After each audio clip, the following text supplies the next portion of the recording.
خداوند کے زندہ اور پاک کلام میں سے سلاطین کی دوسری کتاب اس کا 20واں باب۔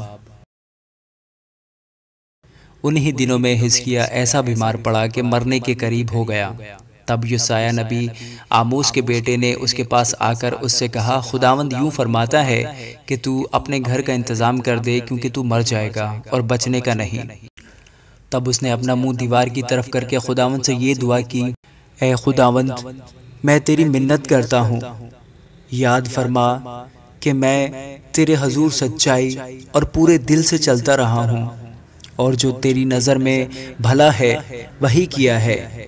اور حزقیہ زار زار رویا، اور ایسا ہوا کہ یوسایہ نکل کر شہر کے بیچ کے حصہ تک پہنچا بھی نہ تھا کہ خداوند کا کلام اس پر نازل ہوا کہ لوٹ اور میری قوم کے پیشوا حزقیہ سے کہہ کہ خداوند تیرے باپ داؤد کا خدا یوں فرماتا ہے کہ میں نے تیری دعا سنی اور میں نے تیرے آنسو دیکھے، دیکھ میں تجھے شفا دوں گا، اور تیسرے دن تو خداوند کے گھر میں جائے گا، اور میں تیری عمر 15 برس اور بڑھا دوں گا، اور میں تجھ کو اور اس شہر کو شاہ اسور کے ہاتھ سے بچا لوں گا، اور میں اپنی خاطر اور اپنے بندہ داؤد کی خاطر اس شہر کی حمایت کروں گا۔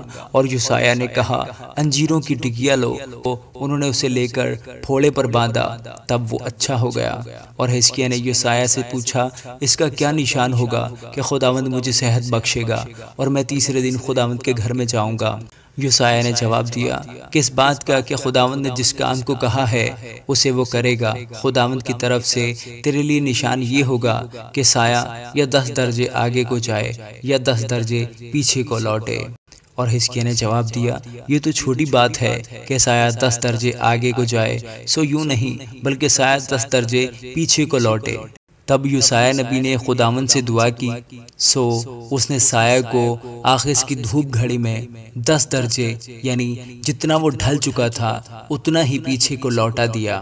اس وقت شاہ بابل برودک بلادان بن بلادان نے حزقیہ کے پاس نامہ اور تحائف بھیجے، کیونکہ اس نے سنا کہ حزقیہ بیمار ہو گیا تھا۔ سو حزقیہ نے اس کی باتیں سنی، اور اس نے اپنی بیش بہا چیزوں کا سارا گھر اور چاندی اور سونا اور مسالے اور بیش قیمت عطر اور اپنا صلاح خانہ اور جو کچھ اس کے خزانوں میں موجود تھا ان کو دکھایا۔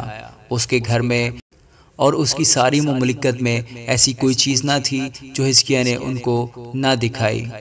تب یوسایہ نبی نے حزقیہ بادشاہ کے پاس آ کر اس سے کہا کہ یہ لوگ کیا کہتے تھے اور یہ تیرے پاس کہاں سے آئے؟ حزقیہ نے کہا، یہ دور ملک سے یعنی بابل سے آئے ہیں۔ پھر اس نے پوچھا، انہوں نے تیرے گھر میں کیا دیکھا؟ حزقیہ نے جواب دیا، انہوں نے سب کچھ جو میرے گھر میں ہے دیکھا۔ میرے خزانوں میں ایسی کوئی چیز نہیں جو میں نے ان کو دکھائی نہ ہو۔ تب یوسایہ نے حزقیہ سے کہا، خداوند کا کلام سن لے، دیکھ وہ دن آتے ہیں کہ سب کچھ جو تیرے گھر میں ہے اور جو کچھ تیرے باپ دادا نے آج کے دن تک جمع کر کے رکھا ہے بابل کو لے جائیں گے۔ خداوند فرماتا ہے کہ کچھ بھی باقی نہ رہے گا، اور وہ تیرے بیٹوں میں سے جو تجھ سے پیدا ہوں گے اور جن کا باپ تو ہی ہوگا لے جائیں گے، اور وہ شاہ بابل کے محل میں خواجہ سرا ہوں گے۔ حزقیہ نے یوسایہ سے کہا، خداوند کا کلام جو تو نے کہا ہے بھلا ہے، اور اس نے یہ بھی کہا کہ بھلا ہی ہوگا اگر میرے ایام میں امن اور امان رہے۔